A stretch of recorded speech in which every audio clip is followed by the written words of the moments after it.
Iniziamo allora il nostro incontro culturale del giovedì, salutando intanto il pubblico e coloro che ci seguono in streaming.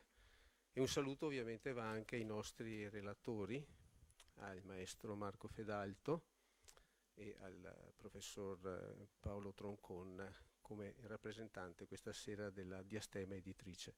Doveva essere con noi anche il professor Marco Bellano, ma un impedimento sopraggiunto personale lo ha trattenuto. Godremo comunque del suo intervento in via mediatica tramite il computer. Eh, Marco Fedalto e Marco Bellano, autori di un libro che questa sera presentiamo. L'occhio che ascolta, itinerari di storia e analisi tra musica, immagini e movimento, proprio per i tipi di diastema editrice. Un titolo che è una perfetta sinestesia, una metafora, una figura retorica, cioè l'associazione espressiva di due termini che fanno riferimento a sfere sensoriali diverse, ma nel caso del cinema appunto unite, l'immagine e la musica, che si rispecchiano e si valorizzano. Tant'è che comunemente facciamo questa esperienza, vedendo determinate immagini di un film ci ricordiamo della colonna sonora e viceversa. Quindi un tema di estremo fascino, di estremo interesse, e quindi direi di partire subito con la conversazione, lasciando la parola al professor Troncon per il saluto. Grazie.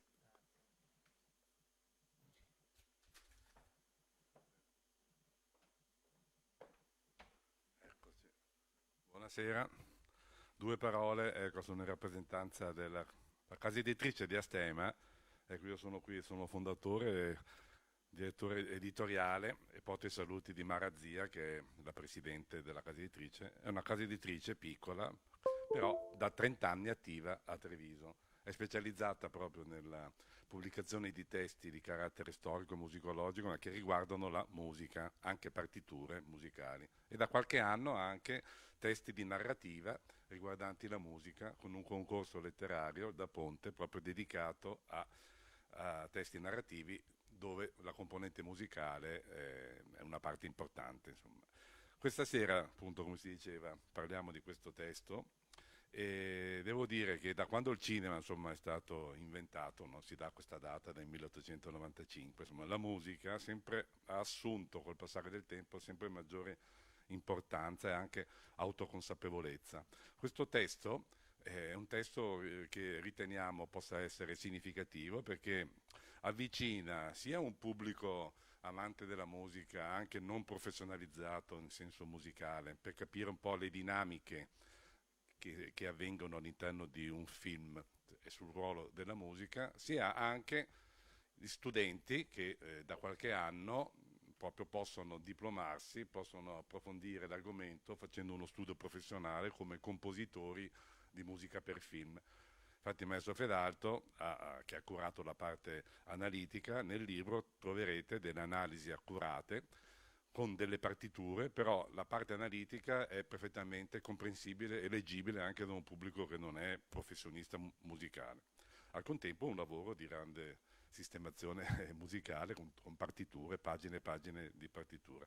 Purtroppo questa sera non ci può essere l'altro coautore, Marco Bellano, che ha fatto un ottimo lavoro storico-musicologico.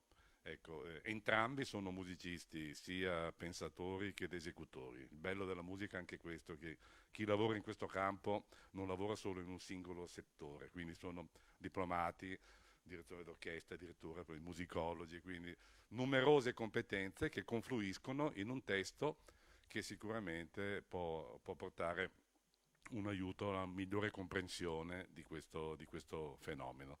Quindi direi di dare la parola a Marco, perché ci sono molte cose appunto da vedere e da sentire. Quindi prego Marco.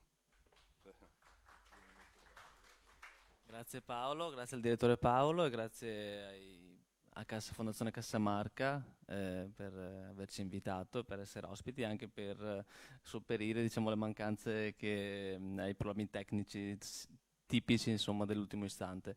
Allora, prima di dare la parola fittizia a Marco Bellano, che ci ha mandato dei video, dei contributi video, non potendoci essere qui oggi, vorrei dire appunto che questo libro, questo volume, come diceva il direttore Paolo Troncon, è uno strumento che serve ad educare in maniera critica il senso dell'udito, nel senso che nel XXI secolo, nel XX secolo ancora di più, diciamo, è ed è stata un'epoca delle immagini, in cui l'immagine più di altri nella storia, diciamo, è diventata importante. E quindi noi oggi, in mezzo a tutti questi plasma, questi video, vediamo tante cose e in un certo senso siamo anche abituati, diciamo, a intercettare le informazioni che ci arrivano, ma non siamo altrettanto abituati, forse, ad essere criticamente diciamo, avere un senso critico rispetto a quello che sentiamo. Tante volte l'udito, la musica,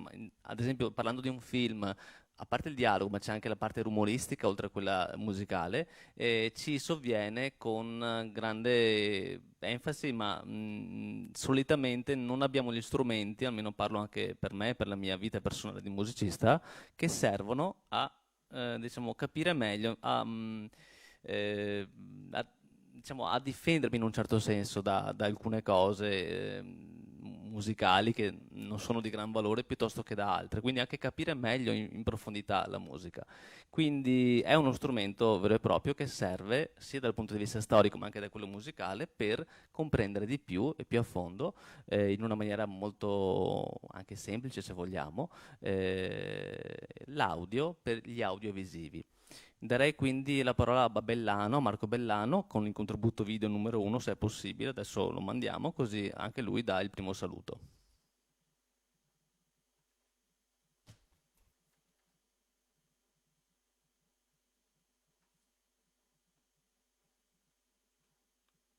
Buonasera, sono Marco Bellano, sono il coautore del volume L'occhio che ascolta assieme a Marco Fedalto. Mi dispiace molto non essere lì con voi questa sera, ma sono stato trattenuto da un grave imprevisto. È venuto a mancare 2 giorni fa Gianalberto Bendazzi, il più importante storico dell'animazione, e, oltre che un amico per me, e oggi 16 dicembre i funerali si sono tenuti a Genova e per via della lontananza da Treviso, ma anche per via dello sciopero dei treni, che appunto è oggi in corso, mi è stato veramente impossibile raggiungere appunto la sede dove ora vi trovate. Però ringrazio moltissimo la Fondazione Cassamarca, sia per l'organizzazione sia appunto per permettermi di intervenire lo stesso in questa forma, e ringrazio moltissimo anche naturalmente la casa editrice di Astema, nella persona della dottoressa Marazia, e naturalmente Marco Fedalto.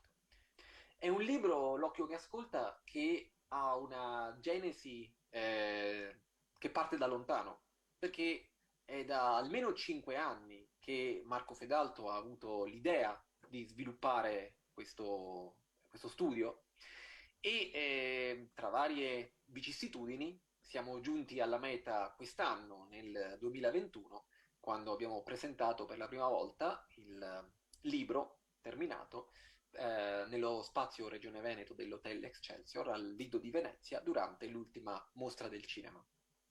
Il libro è particolarmente corposo anche perché cerca appunto di fornire strumenti nella forma di analisi musicali che sono state create appositamente per questo volume proprio da Marco Fedalto, che appunto ha messo al servizio del libro la sua competenza come compositore, e in particolare proprio di compositore per l'audiovisivo. Per quel che mi riguarda, invece, ho curato le parti più introduttive e di taglio storico, in cui ho fornito un contesto a queste analisi molto dettagliate che costituiscono la parte fondante del libro. E la struttura che abbiamo concepito assieme è divisa in 3 grandi parti. 3 grandi parti che ruotano attorno al al cinema sostanzialmente, che è l'audiovisivo di più largo impatto nel corso di tutto il XX secolo e anche, se vogliamo, nel XXI, anche se le cose stanno cambiando. E quindi queste tre grandi parti tengono come riferimento proprio il cinema e parlano del pre-cinema, ossia di tutti quegli spettacoli audiovisivi che hanno preceduto l'avvento della proiezione su schermo e della sala cinematografica con pubblico. Poi passiamo al cinema, ma non al cinema che conosciamo noi oggi, ma al cinema muto, quello cioè che pur avendo molti tratti in comune con l'esperienza che oggi noi facciamo nelle sale, però ha una serie di specificità, come quella appunto di la presenza di musicisti in sala che eseguivano dal vivo delle musiche per lo schermo, per quello che veniva proiettato. E non solo, ci sono anche altri aspetti che a noi possono sembrare anche un po' strani, un po' particolari rispetto alla nostra esperienza quotidiana con l'audiovisivo cinematografico, che invece ritroviamo nel terzo capitolo, nella terza parte, che è dedicata al cinema sonoro. Quindi quel cinema che ha la musica, il sonoro, i dialoghi registrati con l'ausilio della cosiddetta colonna sonora. Colonna sonora è un termine che si sente utilizzare correntemente oggi, spesso lo utilizziamo per parlare della musica, quando andiamo a comprare un disco, di solito appunto se prendiamo la musica di un film, oppure se lo scarichiamo, visto che ora dischi fisici se ne vedono di meno, anche se non sono assolutamente scomparsi, pensiamo appunto di scaricare o acquistare la colonna sonora di un film. In realtà colonna sonora è un termine che non comprende solo la musica, è proprio uno spazio fisico. Quando il cinema era in pellicola, quando i film erano in pellicola, che affiancava la colonna visiva, che era lo spazio dove c'erano i fotogrammi impilati uno sull'altro, e accanto alla colonna visiva correva la colonna sonora, lo spazio appunto dove si registrava tutto il sonoro del film. Bene, allora questa è l'introduzione di Marco Bellano che ci saluta così da Genova. Manderei nel frattempo, se è possibile, il contributo numero 2 che è muto, è un contributo muto e fa vedere la nostra presentazione di questo libro alla Mostra del Cinema di Venezia, la 78esima edizione. C'erano presenti diverse persone che sono anche qui oggi.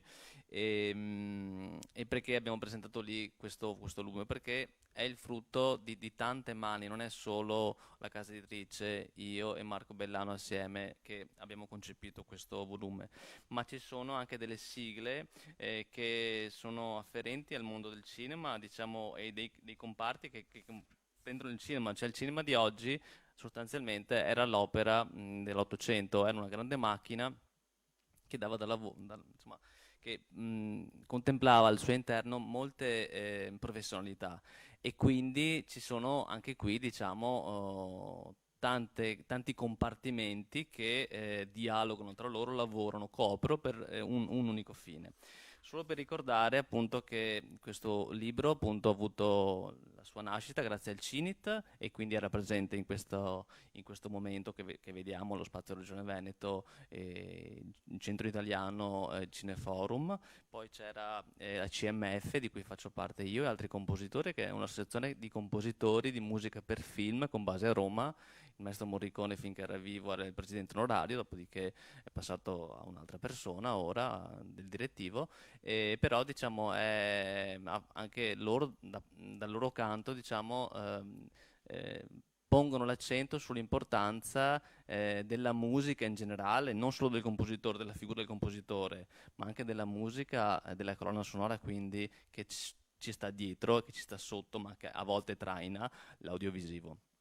E poi c'era un altro contributo di un'altra azienda, di un istituto tedesco che ha collaborato nelle analisi che siamo andati a fare, soprattutto per Metropolis, che è l'European Film Philharmonic Institute, è un istituto con un'orchestra al suo interno, che sviluppa dei progetti relativi alla musica per il cinema, quindi portando nelle sale di tutta Europa, compreso la Scala, qualche anno fa, se non sbaglio, c'era Metropolis, con l'orchestra dal vivo e sul film appunto viene eseguita la musica. Questo perché sempre di più la musica esce un po' dallo schermo e diciamo, comincia a vivere di propria dignità.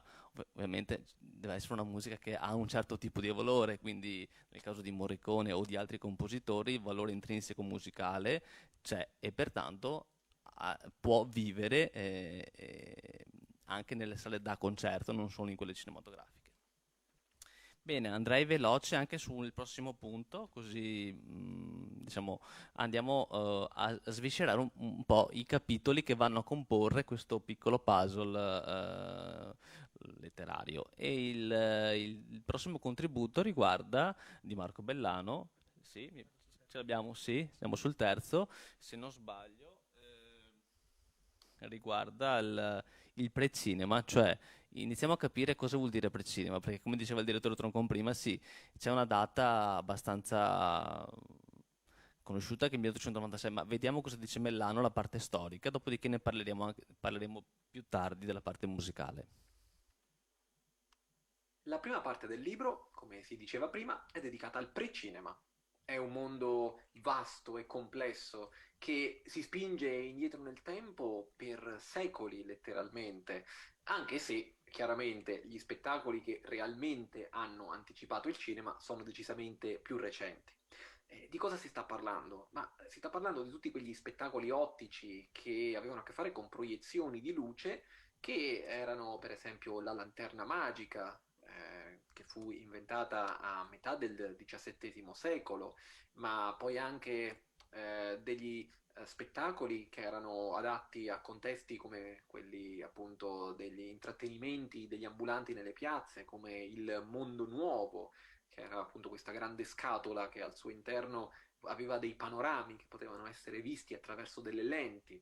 E poi vi erano più avanti tutti quei giocattoli ottici che producevano l'illusione del movimento grazie appunto alla presentazione di immagini in sequenza che ordinate nella maniera giusta e con le giuste relazioni fra di loro, posa dopo posa, creavano appunto la sensazione di vedere una figura animarsi ed erano dispositivi che erano in realtà in bilico fra scienza e intrattenimento e come tali avevano anche dei nomi che rimandano appunto al tipico lessico scientifico come lo zootropio, il fenachistoscopio, il taumatropio, ma c'erano anche degli altri tipi di spettacoli che preannunciavano il cinema in una maniera molto evidente. Ovviamente non dobbiamo essere indotti a pensare che chi creò questi intrattenimenti avesse il cinema come obiettivo, cioè non dobbiamo immaginare che qualcuno si mise a tavolino e disse il mio obiettivo un giorno sarà quello di vedere la realtà fotografica riprodotta su uno schermo, così come la vediamo con i nostri occhi. Sto parlando del teatro delle ombre e del teatro optique, ovvero delle pantomime luminose, create alla fine dell'Ottocento da Émile Reynaud. Partiamo però dal teatro delle ombre. Tutti noi sappiamo intuitivamente cosa siano le ombre cinesi, è un passatempo che sicuramente ci ha intrattenuto da bambini. Noi abbiamo in mente quelle fatte con le mani, proiettate su un muro, su un telo bianco, ma esistevano in realtà spettacoli molto antichi che appunto venivano da regioni del lontano oriente, da cui il nome ombre cinesi, anche se non era la Cina ad avere l'esclusiva di queste ombre, ma anche Java e molte aree del sud-est asiatico. Ebbene, questi spettacoli erano fatti con delle silhouette, con delle sagome che venivano ritagliate e che assemblate nelle loro varie parti creavano la sensazione appunto di vedere, quando illuminate nella maniera giusta, il profilo di un personaggio che poteva muoversi e animarsi come una marionetta, perché di fatto erano delle marionette bidimensionali, piatte queste ombre, cioè accanto a questo schermo, così come sarebbe avvenuto di lì a poco con il cinema muto, c'erano dei musicisti che facevano musica. E dove avveniva tutto questo? In un luogo molto celebre ancora oggi, il famoso cabaret parigino Le Chat Noir. Presso il cabaret Le Chat Noir, a partire appunto dall'ultimo decennio del XIX secolo, una serie di artisti, tra cui si ricordano anche nomi celebri come Amédée Vignola, come Henri Rivière, per esempio, questi artisti misero mano alla antica tradizione delle ombre del lontano Oriente, rivisitandola secondo il gusto occidentale. Per oltre 10 anni, il cinema nasce ufficialmente nel 1895, il 28 dicembre del 1895, grazie ai fratelli Lumière. Per oltre 10 anni non ci sarebbero state musiche scritte appositamente per un film. E negli stessi anni c'era anche questo teatro ottico, queste pantomime luminose di Émile Reynaud. Siamo sempre in Francia, siamo a Parigi, questa volta al Musée Grévin, il Museo delle Cere, e Reynaud era un inventore che aveva creato uno di quei giocattoli ottici di cui dicevo prima, chiamato prassinoscopio. Il prassinoscopio è appunto un disco all'interno del cui tamburo, più che un disco è un cilindro, stanno delle pose appunto di un'animazione.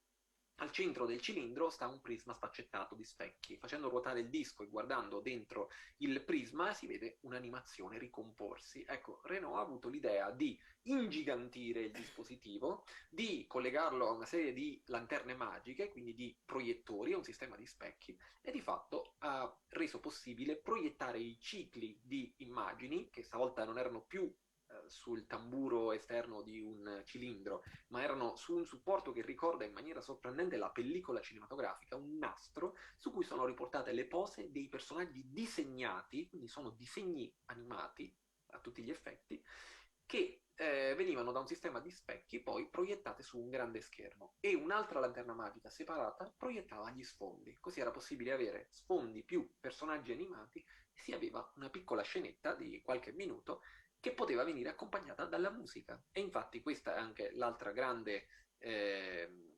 innovazione delle pantomime luminose di Reynaud, che c'era della musica. Un compositore, Gaston Paulin, scriveva dei brani per pianoforte, talvolta anche per voce, era tipico che appunto fosse il compositore stesso a eseguire e cantare le musiche, e questi sono calibrati con precisione estrema sulle pantomime, cioè il compositore pensa da capo a fondo qual è la musica per ogni momento della messa in scena. Anche questo precorreva i tempi, ma immaginava il cinema già il compositore o Émile Reynaud? Probabilmente no.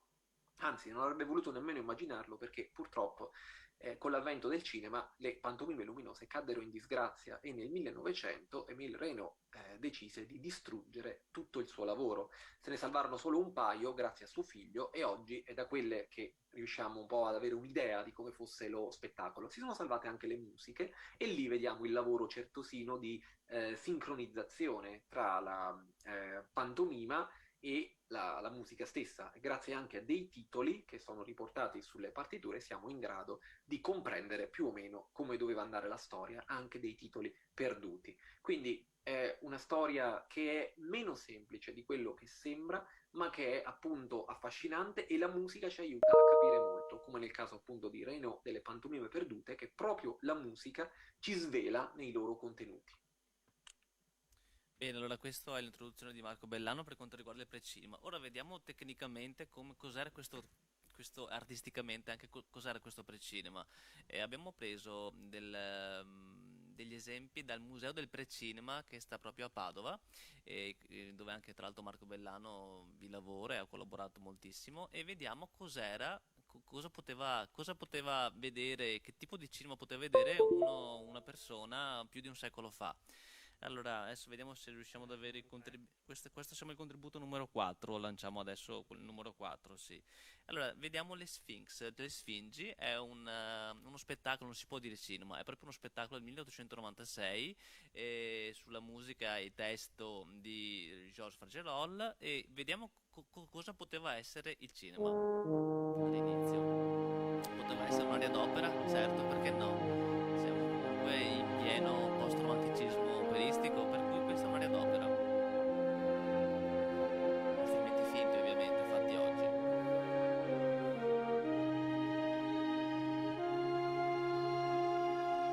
Scenografia muta immobile, una sfinge che vede davanti a sé oltre 40 secoli di storia passare queste ombre cinesi.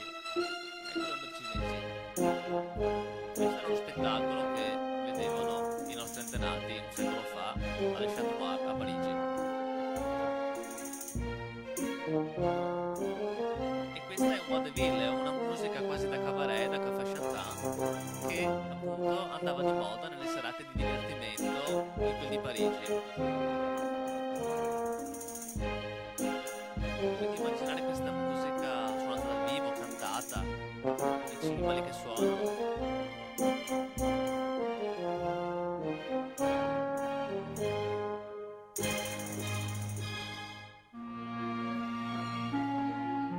L'aspetto fantastico, l'aspetto fabulistico era importantissimo all'inizio perché parliamo di un'epoca, la fine dell'Ottocento, in cui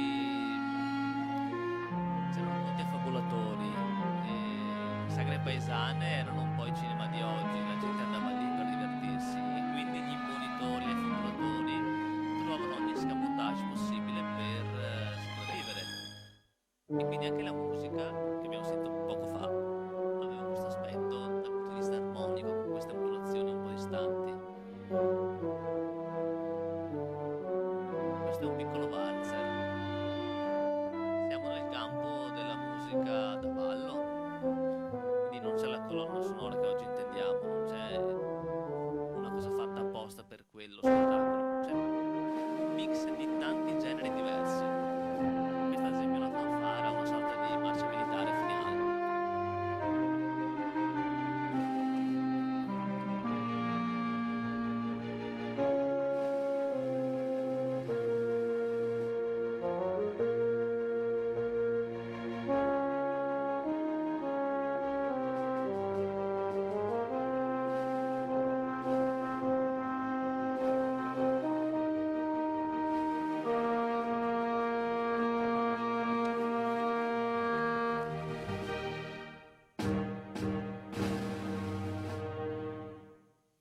Quindi questi sono i dinosauri del cinema, quello che poteva vedere una persona a fine dell'Ottocento. Andiamo al contributo successivo in cui c'è Marco Bellano che ci introduce il capitolo sul muto. Vi ricordo che il libro è fatto di 3 capitoli, il precinema che riguarda gli albori del cinema e abbiamo scelto solamente di farvi vedere questo piccolo estratto perché comunque il tempo è molto breve. In ogni caso nel libro ci sono diciamo 3 film, spettacoli completi. Quello che oggi noi intendiamo come film, come durata, non so, pensiamo a un film di 1 ora e 45, in realtà allora erano degli spettacoli che duravano 15 minuti al massimo. Vi ricordo che appunto il cinema non esisteva ancora, è un prodotto culturale che si è diciamo, sviluppato solamente dopo gli anni 20, grazie soprattutto ai grossi investimenti delle major americane che capirono in California che poteva essere diciamo lo strumento principale culturalmente parlando per parlare alle masse di persone, quindi hanno investito sulle produzioni, sulle nuove tecnologie e insomma la Warner Brothers, la Disney successivamente arrivano da lì, arrivano dagli anni 20 fondamentalmente. Bene, andiamo adesso allora invece al capitolo del muto in cui questo libro attinge piene mani. Abbiamo analizzato ben 6 film tratti dal repertorio del muto, che muto proprio non era, anzi parlava moltissimo. Sentiamo Bellano cosa dice di questo.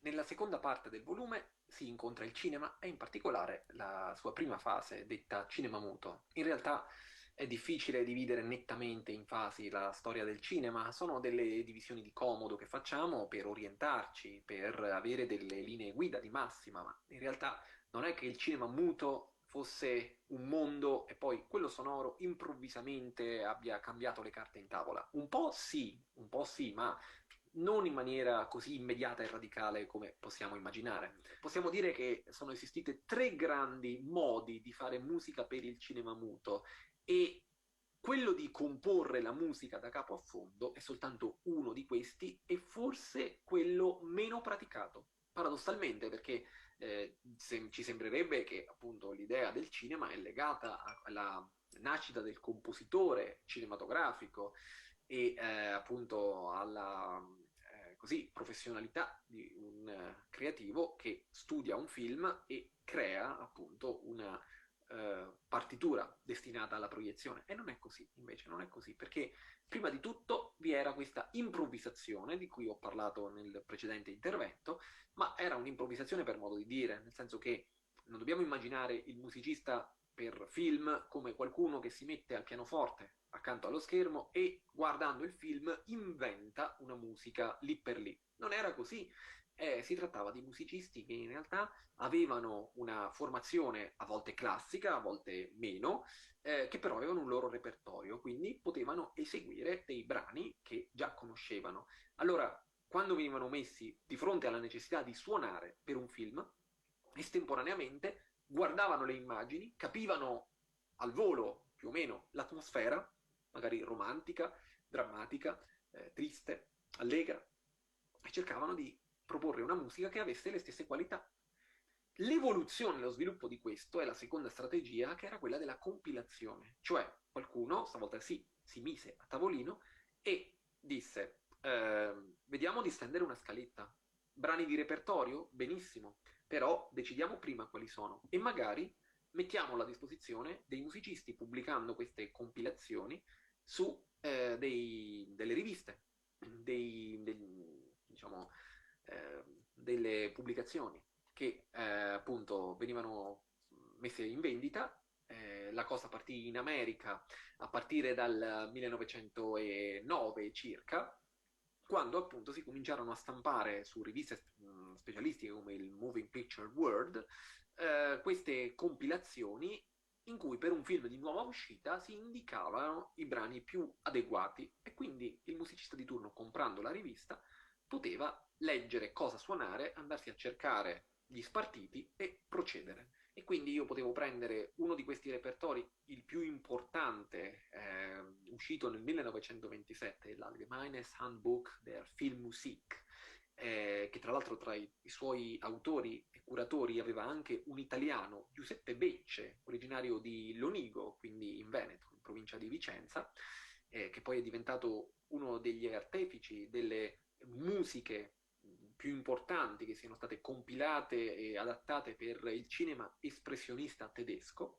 Ebbene, questo volume, anzi è una coppia di volumi, è un'opera in 2 volumi, contiene una catalogazione per umori, per diciamo macro categorie che poi vengono precisate via via in categorie più specifiche, in modo che c'è un indice, si può andare alla grande categoria della espressione drammatica, per esempio, e poi via via andare a scegliere quale dramma è avvenuto e selezionare quello che serve per il film sul quale si sta lavorando. Quindi un repertorio universale che vale per qualunque film narrativo che abbia appunto questo tipo di modo di comunicare le emozioni, e quindi dramma, quindi romanticismo, quindi allegria, quindi magari una marcia, quindi magari non so, una scena paurosa, horror e via dicendo. Quindi tutta una serie di categorie che permettono al musicista di andare a colpo sicuro a scegliere un brano che funzionerà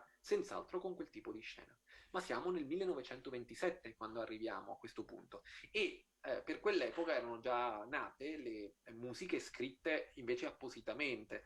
Si inizia già a partire dal 1908 circa, le prime sono in Italia.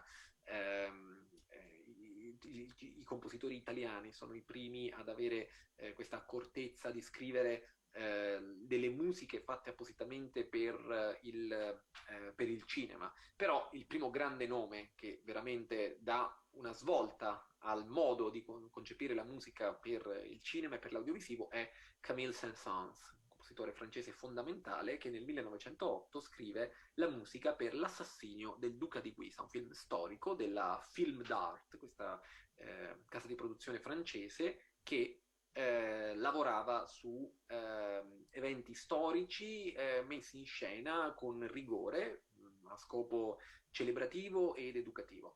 E Saint-Saëns è il primo vero compositore per il cinema che poi avrebbe portato a partiture estremamente ricche e complesse come quella per Metropolis di Fritz Lang, un film tedesco del 1927 con una musica di stampo wagneriano, ma in realtà profondamente originale, che fu scritta da Gottfried Huppertz. Ma nel 1927 siamo già al termine dell'epoca del muto, perché in quello stesso anno debutterà negli Stati Uniti un film che avrebbe introdotto la nuova moda del sonoro, che è Il cantante di jazz di Alan Crosland. Bene, dalla storia alla pratica. Al cinema. Quindi andiamo a sentire due contributi, andiamo a vedere proprio due pezzi di film, uno è Cabiria e l'altro è appunto Metropolis.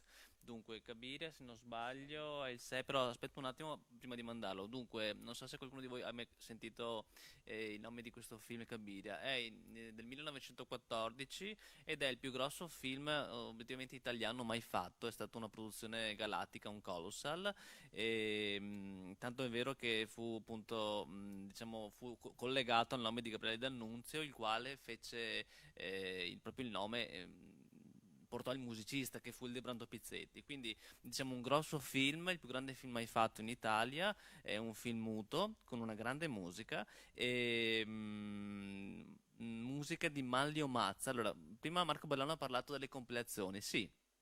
Questo film qua ha molteplici compilazioni originali, cioè questo Manlio Mazza, che fu allievo di Ildebrando Pizzetti, prese dei temi famosi d'opera, ma anche strumentali, e diciamo li ridusse per pochi strumenti o anche solo per pianoforte affinché potesse venire eseguito accanto allo schermo, cioè proiezione e più il pianista oppure un piccolo ensemble che poteva fornire quindi la musica dal vivo.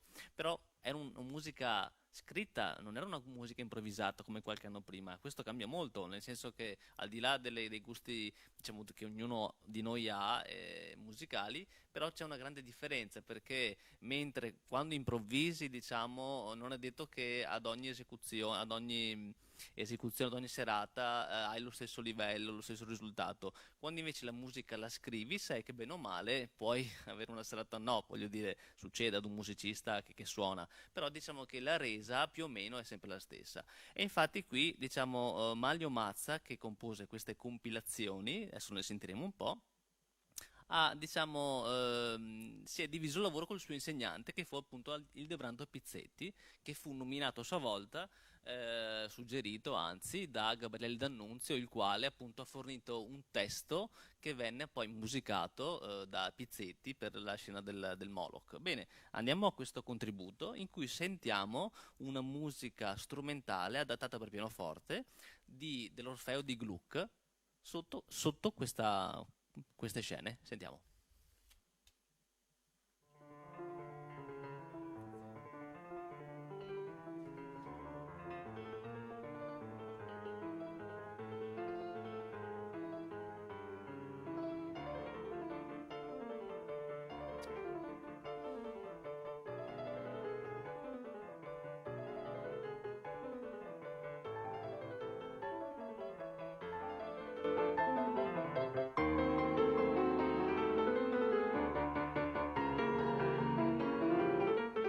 Questo è Gluck, l'Orfeo, versione parigina 1774, quasi 2 secoli prima. Viene ripresa, messa al pianoforte e suonata in questa scena. Perché questo tipo di musica? Perché è veloce, perché è agitata.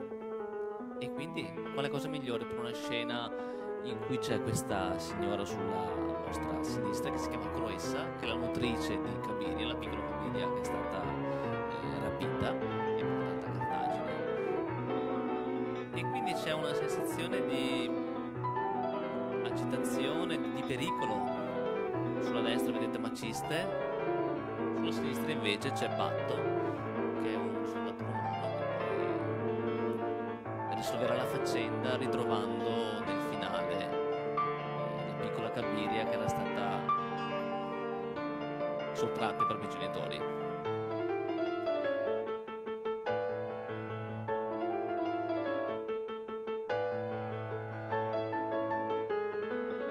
Perché questa è una versione della Kino Vision, una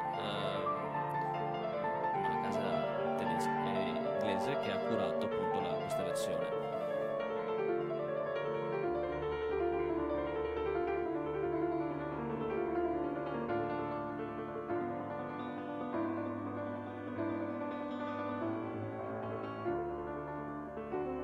La vicenda è molto complessa, è molto lungo il film.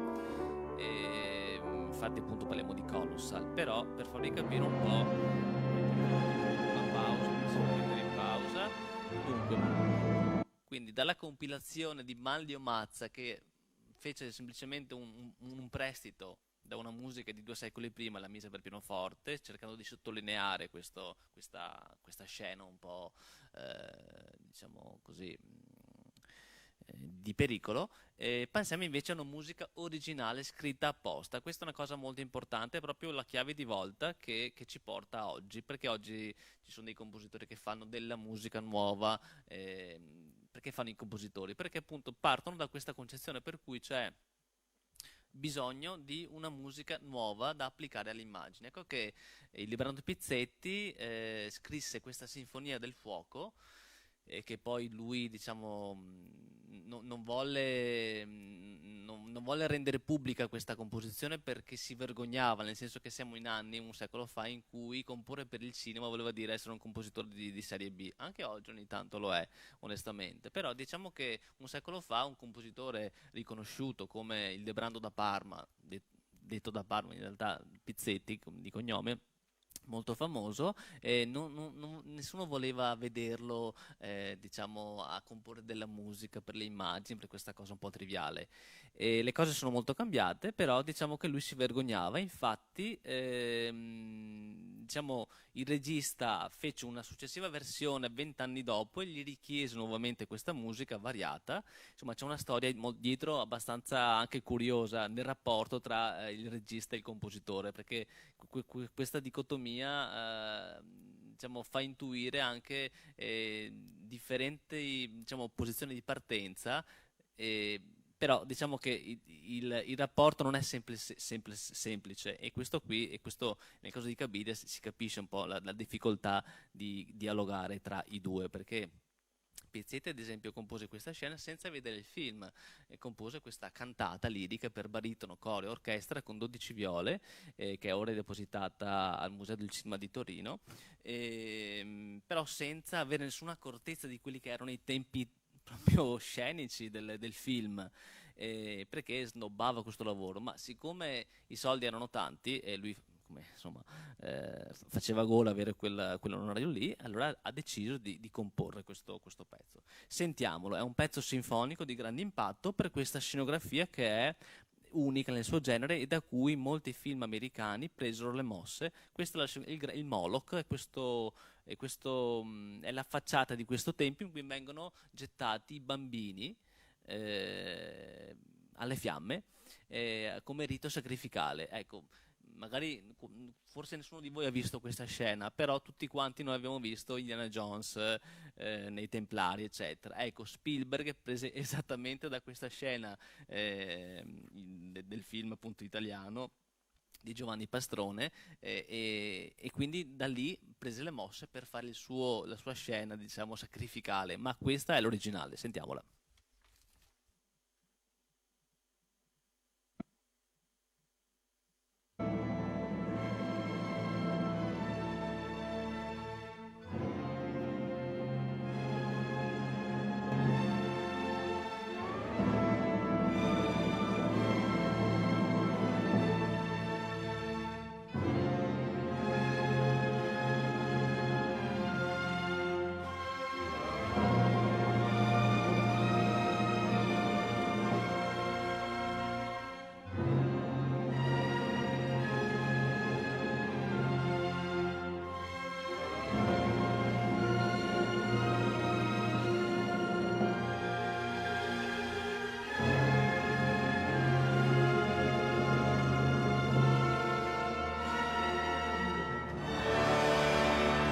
sotto le fiamme.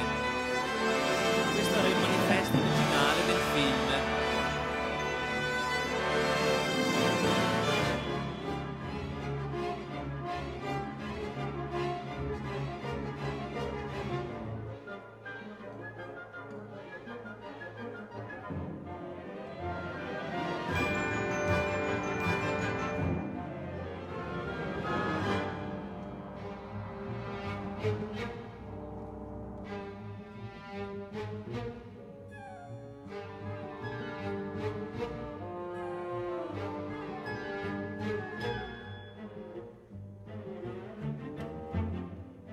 Il regista chiamò D'Annunzio cercando di avere il suo nome da mettere nella locandina per fini commerciali e volle che questo film avesse come locandina le fiamme, perché appunto lui vedeva in Cabiria la piccola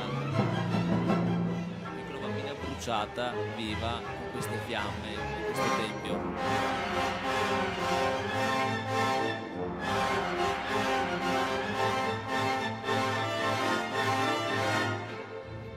Questo è il sacerdote Cartalo, tra poco lo vedremo in primo piano, che canterà qualcosa. Ora, il compositore non sapeva, non aveva mai visto queste scene, ma lo stesso ha composto la musica. Infatti ci sono dei problemi che da anni gli studiosi cercano di indagare sulla sincronia delle labbra del parlato, perché ovviamente non ci poteva essere.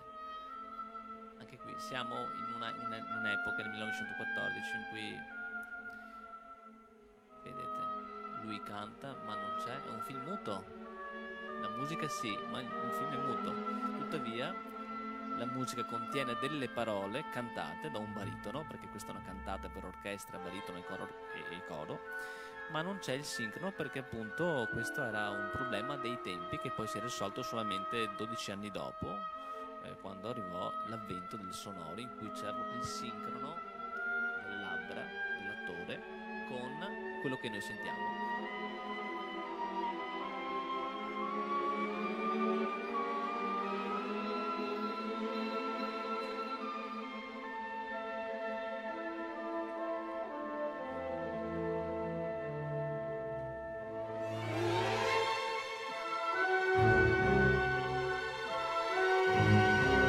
Questa scenografia imponente.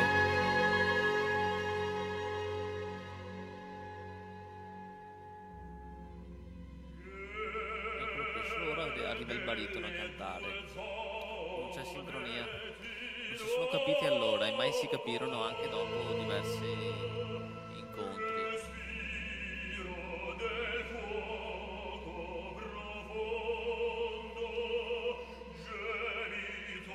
Tuttavia Pizzetti, il compositore,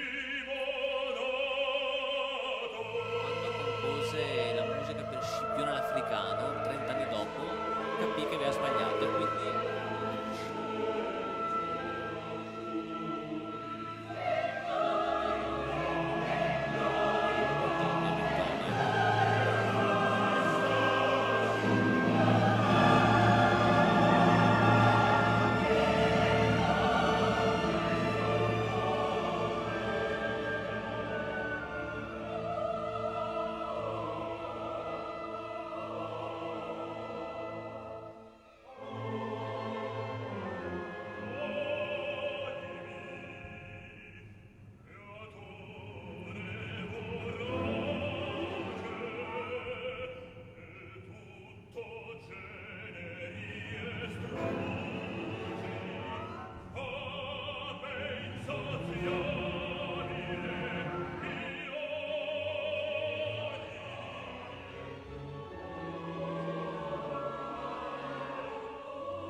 piccola Cabiria, se non sbaglio, sì. Che sta per essere poi Maciste la salva, vedete? Questo è il Batman.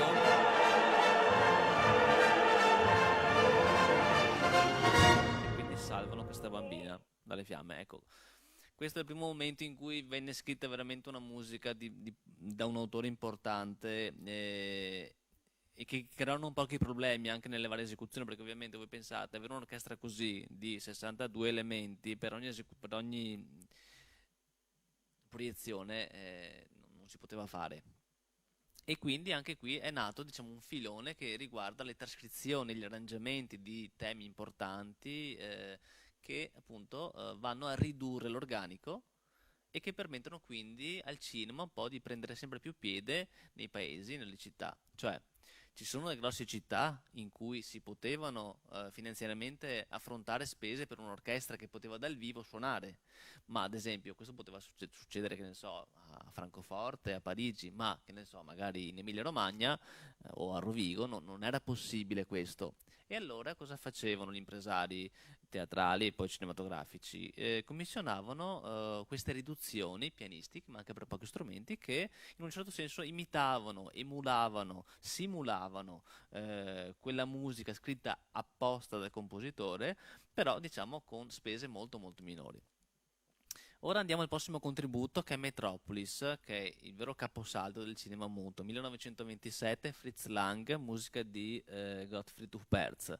Allora, questo è davvero, meriterebbe veramente ore di discussione questo film, perché la parte, diciamo, il video, il film in sé, che comunque è avveniristico e dà delle soluzioni che nessun altro film ha mai, diciamo, avuto, ma per la musica, ad esempio, è davvero ragguardevole. Allora, Metropolis, 1927, Huberz è un compositore tedesco, nato a Colonia, morto a Berlino, e ha messo tutto il suo sapere in questo film, e c'è veramente, è fatto per orchestra sinfonica. Ci sono dei leitmotiv, quindi dei temi conduttori che sono legati ai personaggi, ma non solo ai personaggi, sono legati anche alle situazioni, e questo, diciamo, è un rimando all'opera wagneriana, ma anche all'opera italiana, cioè il Tardo Verdi, tutto sommato, usa degli stratagemmi che vanno a collegare un personaggio ad un motivo, ad esempio. E quindi questo compositore, che da tempo collaborava con Fritz Lang e con Thea von Harbou, che praticamente è la seconda moglie di Fritz Lang, che però ha scritto il testo di Metropolis, è riuscito, diciamo, a calare questa concezione operistica in quello che era il più grande film, e che lo è ancora oggi, tedesco.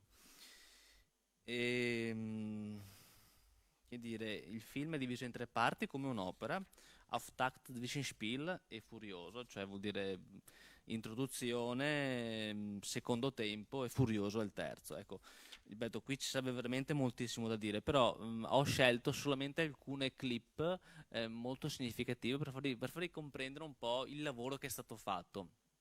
Ci sono dei sincroni che mai sono 1024 sincroni che sono stati identificati dal direttore d'orchestra, che è Frank Strobel, che in un certo senso è il padre, diciamo, di questo film dal punto di vista musicale, avendolo diretto più e più volte. Io ho conosciuto Frank Strobel, sono andato a Francoforte ad intervistarlo, e il frutto di questa intervista è stata appunto messa nel libro, per cui ci sono anche delle fonti di prima mano che altrimenti non si potevano avere, e con lui, diciamo, e mi ha fatto capire tante cose che altrimenti, diciamo, anche solo andare nelle biblioteche fornite non si sarebbero potute capire, perché lui, diciamo, questo direttore, ha preso i manoscritti della fondazione Huberz, li ha fatti trasferire al Museo del Cinema di Berlino, e da lì c'è stato negli anni un recupero importante. La fondazione Murno Stiftung ha investito milioni di euro per fare questa revisione, questo recupero, perché la storia è lunghissima. Comunque, in ogni caso, proprio per andare al sodo, uscì nel 1927. Il film era troppo avanti per le persone, tanto che fu ritirato perché non fu capito. Per il mercato americano fu tagliato drasticamente, cambiando anche la storia. E quindi, diciamo, per 80 anni Metropolis era diventato una cosa che non era quella originale. Veniva proiettato, ma con questi tagli assurdi. La Fondazione Stiftung ha commissionato più e più volte i recuperi, però ce ne fu uno nel 2007, il più importante, fu trovato in delle, pensate, in delle lattine appunto di barattoli di latta in una cineteca di Buenos Aires, l'originale che era stato conservato perché nessuno aveva mai aperto. E quindi quando arrivò questa mail da parte della direttrice giovanissima del Museo di Buenos Aires a Berlino e disse: guardate che io ho una cosa che qua nessuno ha mai aperto, è Metropolis, volete venire a vederla? Beh, la fondazione ha preso l'aereo, sono andati, hanno visto, hanno portato via tutto e da lì praticamente hanno fatto un grosso recupero che ora vediamo parzialmente e da quel momento lì finalmente oggi abbiamo circa il 97% dell'originale che era stato tagliato e perduto. Quindi una storia veramente avvincente che travalica 2 secoli e che vede oggi questo film come veramente il caposaldo del cinema espressionista tedesco. Ok, andiamo a vedere qualcosa.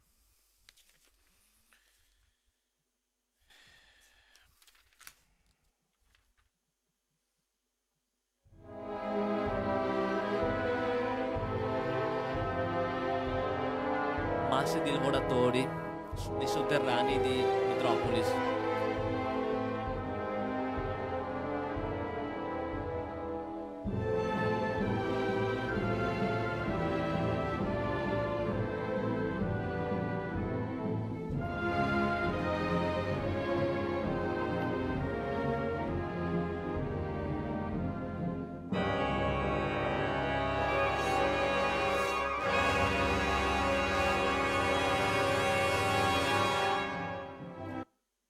Ok, fermo subito.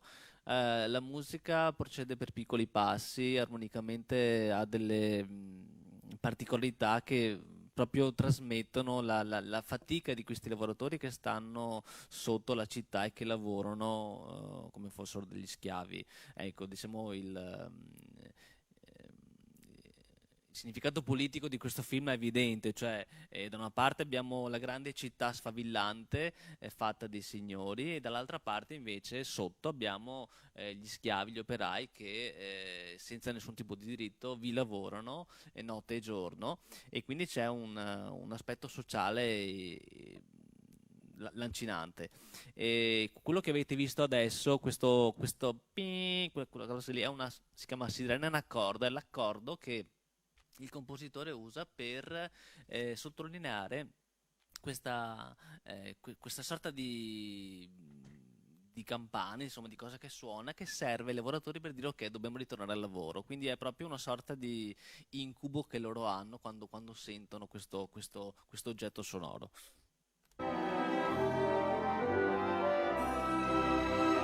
Invece, dall'altra parte ci sono i giardini eterei, cioè il valzer, ballo di società.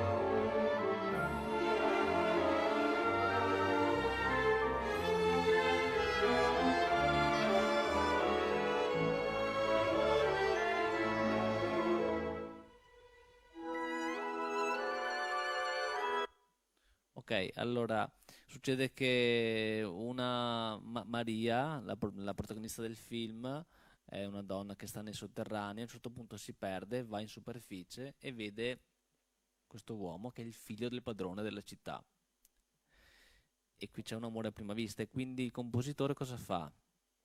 Oltre a descrivere i giardini eterei in cui queste donzelle e il figlio del padrone della città si divertono amabilmente intanto che gli altri lavorano notte e giorno, succede che il compositore affida a Maria un grosso un leitmotiv, diciamo, chiamiamolo tema molto importante che ha in sé diciamo, un cambiamento che musicalmente si chiama l'armonia, cioè io posso dire una cosa ma ne dico un'altra, dico la stessa cosa in 2 modi diversi dal punto di vista musicale. E questo cosa serve? Serve per far intuire allo spettatore che questa donna a un certo punto subirà un cambiamento. Questa donna infatti diventerà una macchina. Il film, appunto, che ha delle grosse impatti politici e sociali, punta il dito sull'uso delle macchine delle macchine, e quindi sul fatto che a un certo punto forse anche l'essere umano potrà essere sostituito da queste macchine. E questa donna così pura, così ingenua, in realtà verrà rimpiazzata dalla falsa Maria, si chiama, cioè la finta Maria, che è una donna, un androide fondamentalmente, con tutte le conseguenze che questo porterà. E quindi sentite questo tema che Huperz affida a Maria.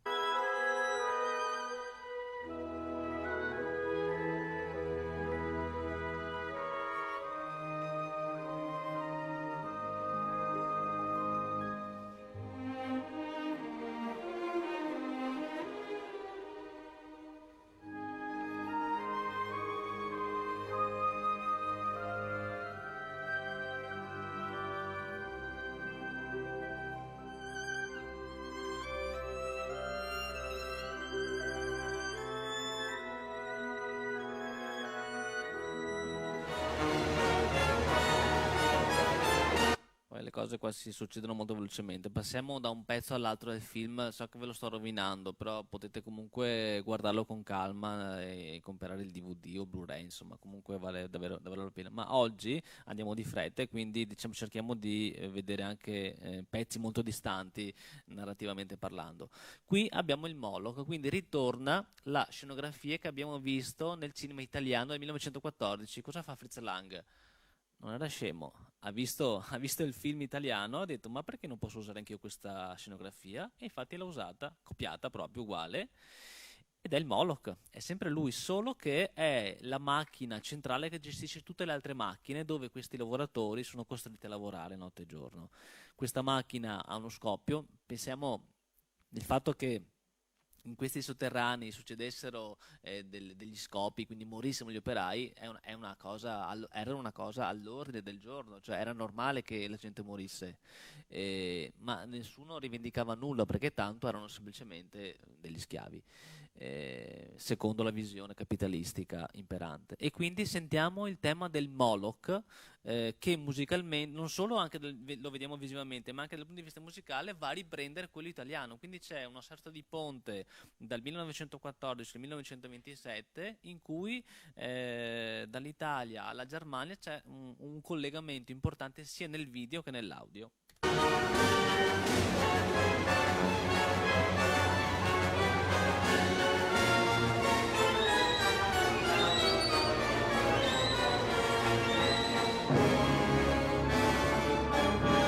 Lui ha una visione adesso, ha una visione.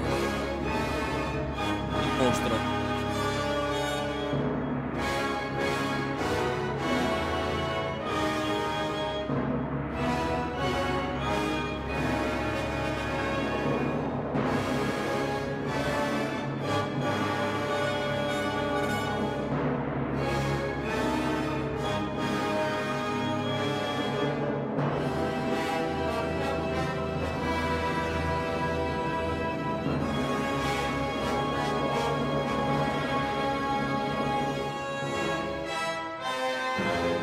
Come avete visto, allora il figlio, quell'uomo lì, quel giovane lì è il figlio del capo della città, che è questo che vediamo di spalle, il vero capo, in questo ufficio enorme e altissimo, in questo palazzo alto 300 metri, che va in cerca della donna di cui si è innamorato praticamente a prima vista, va nei sotterranei e capisce quello che non aveva mai visto. Cioè lui era abituato a fare la bella vita e si rende conto che la città sta in piedi grazie a quello che c'è sotto, alle macchine che ci stanno sotto, e quindi vede per la prima volta questa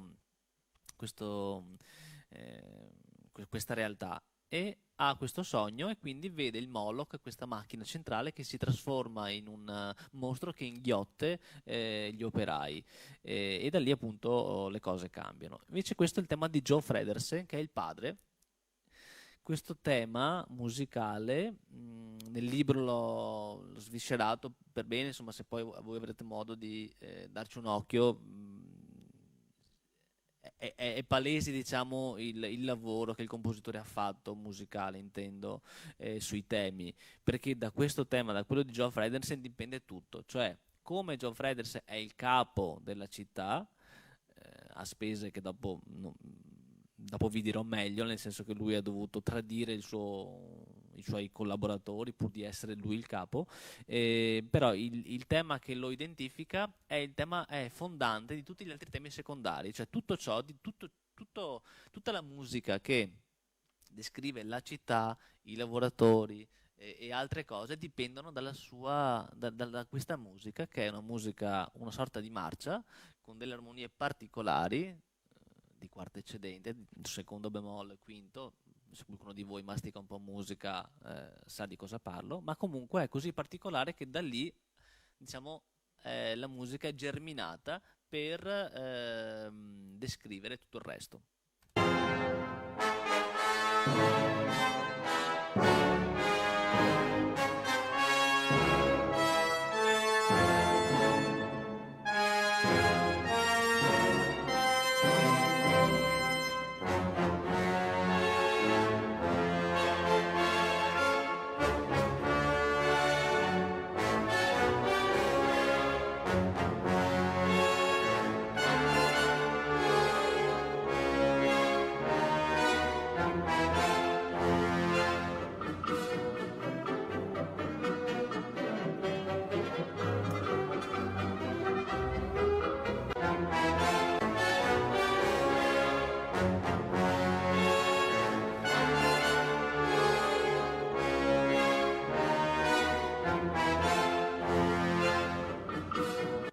Bene, allora da questo tema così imperioso passiamo invece a un'altra situazione, lo Yoshiwara. Dunque, succede questo a Metropolis, che tra l'aristocrazia che risiede negli alti grattacieli e la schiavitù che mantiene la città nei sotterranei c'è uno stato, una terra di mezzo che è lo Yoshiwara, è una sorta è un pub, insomma, come posso dire, un luogo di ballo, dove la gente va a divertirsi, e in cui, diciamo, c'è le persone si mischiano qui. Cioè le classi sociali vengono battute, quindi lì tutti quelli che possono divertirsi ci vanno, insomma non ci sono distinzioni di classe. Ecco che Joe Fredersen, il figlio, questo, si reca insomma in questo posto per cercare quella donna che è Maria. E la cosa importante, musicalmente parlando, è che il compositore sceglie il jazz per identificare questa terra di mezzo, anche perché furono gli anni in cui, diciamo, a Berlino c'era il fenomeno del cabaret, quindi anche Kurt Weill, Lotte Lenya.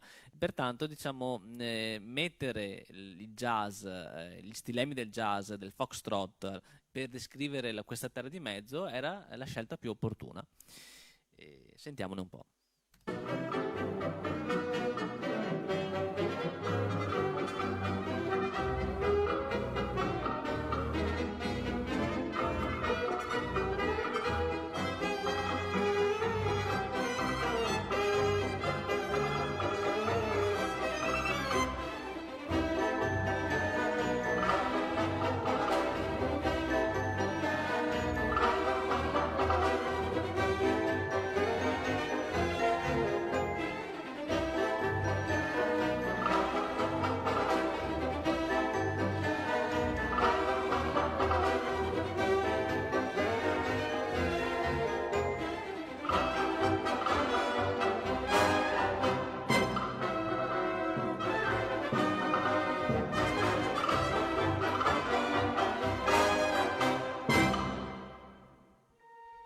Ok, andiamo alla donna. Ok, allora, quello a sinistra è il capo di Metropolis, Fredersen, quello a destra invece è Rottwang, è dello scienziato pazzo. Ecco che il potere si mischia con una scienza malata. Questo scienziato pazzo, che tra l'altro ha una mano amputata, quindi meccanica, e può ricordare Darth Vader di Guerre Stellari, anzi sicuramente Guerre Stellari prese proprio da qui questa particolarità. Ecco che l'unione di queste due realtà, potere e scienza senza etica, vedono al centro un umanoide, un androide, una donna, dai seni si vede che è una donna, ma in realtà poteva essere anche un uomo, un androide in sostanza, e quindi sentiamo che la musica come descrive eh, la nascita di questo umanoide. Sentiamolo, poi lo commentiamo.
Allora, sì, succede questo, che l'umanoide poi prenderà le forme di Maria, quella giovane donna che abbiamo visto inizialmente. Perché? Perché appunto il capo di Metropolis vuole sedare le sommosse dei lavoratori, tutti questi, diciamo, queste istanze per avere diritti sociali, quindi vuole, come dire, vuole mandare questa finta donna in mezzo a loro per mettere uno contro l'altro. E quindi cosa fa il compositore? Prende la musica della donna, che vi ricordate che dicevo che avevo un cambiamento in sé, avevo questa inarmonia, questa tecnica musicale detta inarmonia che serve per dire la stessa cosa ma con modi diversi. Allora, questa inarmonia sentita quasi un'ora prima nel film è praticamente il trampolino di lancio per riproporre lo stesso tema, solo che appunto dal punto di vista di un androide, quindi di una macchina. E quindi questa è una cosa geniale a mio avviso, oltre al fatto che dal punto di vista orchestrale ci sono molti strumenti come la celeste e il glockenspiel che sono di metallo, e tutto questo Q, chiamo all'inglese, questo Q music, cioè questo brano in sostanza è orchestrato con questi strumenti di metallo, eh, proprio perché si vuole dare la sensazione anche a chi non è musicista, a chi non ha l'orecchio educato, di ascoltare come suona il metallo. E infatti questo androide altro non è che metallo. Poi anche su questo ci sarebbe molto da dire. Il fatto che lo scienziato pazzo che ha inventato l'androide cosa ha fatto? Ha preso tanti pezzi, ha assemblato dei pezzi diversi. E anche il musicista ha fatto lo stesso, ha preso tanti pezzi musicali, piccoli pezzi, piccoli incisi, e li ha assemblati.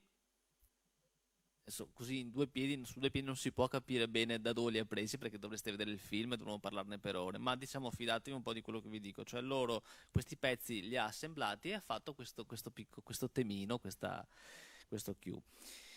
E un ultimo momento importante è Mira il tuo popolo, forse tutti conosciamo perché lo sentiamo anche a messa, è un brano mariano della Chiesa Cattolica che il compositore ha voluto prendere a modello su una passacaglia, che è un genere diciamo antico di fine 600, importanti sono quelle di Bach o anche di Buxtehude, sono passacaglie per organo, in cui c'è un basso spesso discendente che si ripete molte volte, mentre sopra le cose cambiano. Ecco che abbiamo Mira il tuo popolo, questa melodia che il compositore usa di origine mariana, la mette su una passacaglia per descrivere questa scena dell'inondazione, come per dire abbiamo pietà di loro, abbiamo pietà di questi poveri cristi che stanno cercando di salvare i bambini, perché l'inondazione che Metropolis sta subendo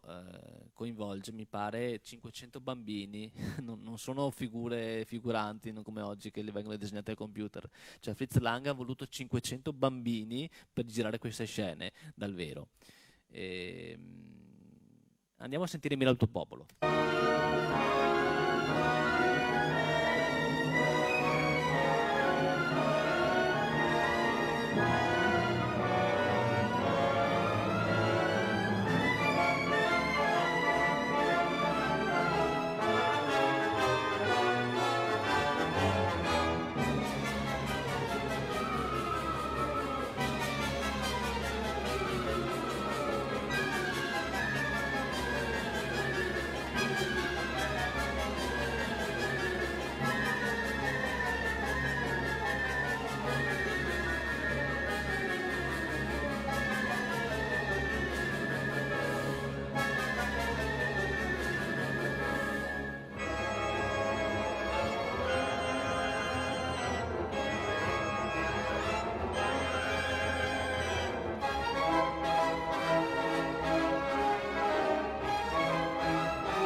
Eccetera. Ci sarebbe molto da dire in questo film che dura quasi 3 ore.